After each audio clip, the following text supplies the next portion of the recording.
Pernah suatu waktu Rasulullah SAW didatangi asyraf, delegasi dari beberapa negara yang ingin mengenal apa itu agama Islam. Sehingga mereka datang ke rumah Rasulullah SAW membawa unta, kendaraan yang ketika itu kendaraan yang paling mahal mereka miliki. Itu untanya yang paling mewah. Diikat di depan rumah Rasulullah SAW. Tamunya pun masuk, duduk bersama Rasulullah SAW. Di depan rumah Rasulullah SAW ada beberapa sahabat. Ada Sayyidina Hamzah. Kalian tahu Sayyidina Hamzah adalah orang yang pemberani. Ada Sayyidina Umar. Kalian tahu Sayyidina Umar adalah orang yang pemberani. Ada Sayyidina Ali bin Abi Thalib. Ada Sayyidina Sa'ad bin Abi Waqqas. 4 sahabat ini lagi nongkrong gitu depan rumahnya Rasulullah SAW. Berjaga sebelum Allah Subhanahu wa taala turunkan ayat wallahu ya'simuka minan nas. Ketika mereka sedang asyik duduk, tiba-tiba Nuaiman datang. Ini Nuaiman kalau datang pasti bikin sesuatu yang aneh. Bahkan dikatakan tidaklah Rasulullah SAW dalam keadaan bersedih kecuali Nuaiman datang Rasulullah akan tersenyum.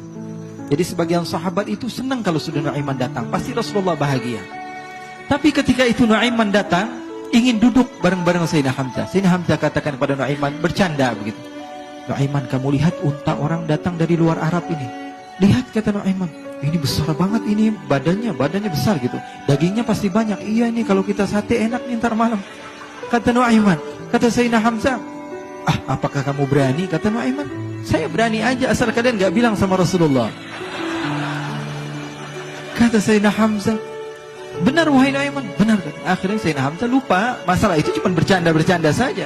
Sayyidina Hamzah lagi asik sama Sayyidina Umar, Sayyidina Ali. Tiba-tiba apa? Ternyata ketika dia melihat unta tersebut sudah pisah antara kepala sama badannya. Nuaiman mengatakan, wahai Hamzah, ini unta saya sudah potong, saya mau pergi sebentar. Kalau Rasulullah cari saya, tolong jangan beritahu di mana saya. Nanti kalau keadaan sudah aman, mari kita nyate bareng-bareng. Ini ada yang seperti itu di zaman Rasulullah SAW. Maka dia pun berlari dan berlari mencari satu tempat supaya Rasulullah SAW dia selamat daripada Rasulullah SAW. Sehingga Sayyidina Hamzah bingung, ini kalau Rasulullah keluar gimana? Ada Hamzah Asadullah, ada Ali bin Abi Thalib, ada Umar, gak bisa jaga kendaraannya tamunya Rasulullah SAW. Akhirnya benar apa yang terjadi, ikhwani. Rasulullah SAW tamunya mau pulang. Ketika dia buka pintu tamu melihat apa? Untanya sudah begitu. Mereka teriak, wa naqatah, unta kami wahai Muhammad. Baru mau kenal Islam, unta kami, kendaraan kami sudah dibawa.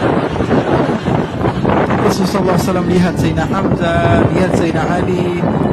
Mereka gak bisa ngomong, mereka hanya bilang apa? Nuaiman ya Rasulullah. Rasulullah perintahkan Sayyidina Umar, wahai Umar, sekarang kamu ambil uang, kemudian kamu gantikan, kemudian kamu berikan 2 kali lipat daripada harta unta ini, sehingga apa? Agama Islam tidak didengar dengan sesuatu yang tidak baik di luar sana. Akhirnya diberikan harta, diberikan unta yang baru dan diberikan harta yang lebih untuk orang tersebut, sehingga orang tersebut tidak menjelek-jelekan agama Islam. Kata Rasulullah SAW, dan sekarang waktunya kita balas dendam sama Nuaiman. Nuaiman ternyata berlari tempat yang jauh sampai hampir keluar dari kota Madinah.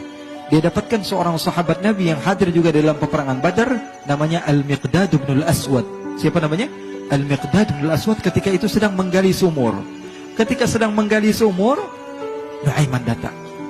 Nuaiman katakan kepada Miqdad, wahai Miqdad, wahai sahabat Rasul, kamu orang yang hadir dalam peperangan Badar, kamu adalah orang yang hebat. Dipuji-puji sama Nuaiman. Ada maunya ini. Akhirnya dia bilang, wahai Miqdad, tolong saya. Kenapa wahai Nuaiman? Kamu ini kekasihnya Rasulullah, orang yang disayang sama Rasulullah. Kenapa? Saya ini sedang dikejar-kejar orang jahat. Tolong selamatkan saya. Saya pengen masuk ke dalam sumur, boleh atau tidak? Kata Miqdad, siapa yang mengejar kamu? Pokoknya saya dikejar sama orang-orang. Kamu mau atau tidak selamatkan saya? Ya sudah, selagi kamu itu adalah sahabat Nabi, silahkan kamu masuk. Masuk akhirnya Nuaiman ke dalam sumur tersebut. Lalu Nuaiman mengatakan, wahai Miqdad, dia keluar lagi. Nanti kalau ada yang cari saya, tolong jangan beritahu saya di dalam sumur ya. Kata Miqdad, baiklah. Kata Nuaiman, siapapun yang bertanya tentang saya, kamu tidak akan kasih tahu. Iya, walaupun Rasulullah yang tanya saya. Katanya, nggak mungkin Rasulullah datang ke tempat sejauh ini. Iya, walaupun Rasulullah. Akhirnya masuk Nuaiman. Setelah beberapa menit Rasulullah dan rombongan benar datang. Mikdad bingung ini kenapa Rasulullah datang ke RW kami ini? Ada apa ini Rasulullah sampai sejauh ini? Ditanya, ya Rasulullah, ada apa ya Rasulullah?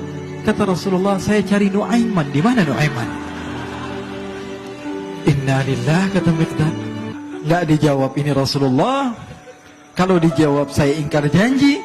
Akhirnya apa dia katakan? Wahai Rasulullah, mata saya tidak memandang kepada Nuaiman, tapi tangannya nunjuk ke dalam sumur.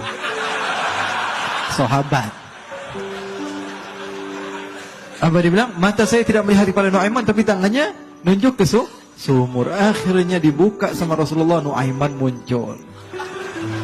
Kata Rasulullah, Nuaiman, kamu bikin malu saya, wahai Nuaiman. Ya Rasulullah, yang bersalah bukan saya, tapi orang yang mencari saya bersama kamu, ya Rasulullah. Akhirnya Rasulullah nengok, siapa? Ternyata Nuaiman sudah lari kabur. Sallu ala Nabi Muhammad. Kisah-kisah seperti ini sebenarnya banyak sekali, ya, yang menunjukkan kepada kita bahwa kehidupan Rasulullah itu begitu indah. Rasulullah SAW, kalau kamu mau menjadi orang yang baik, contoh Rasulullah. Mau menjadi bapak yang baik, contoh Rasulullah. Mau menjadi pemimpin peperangan yang baik, Rasulullah. Mau menjadi murid yang terbaik, contoh Rasulullah.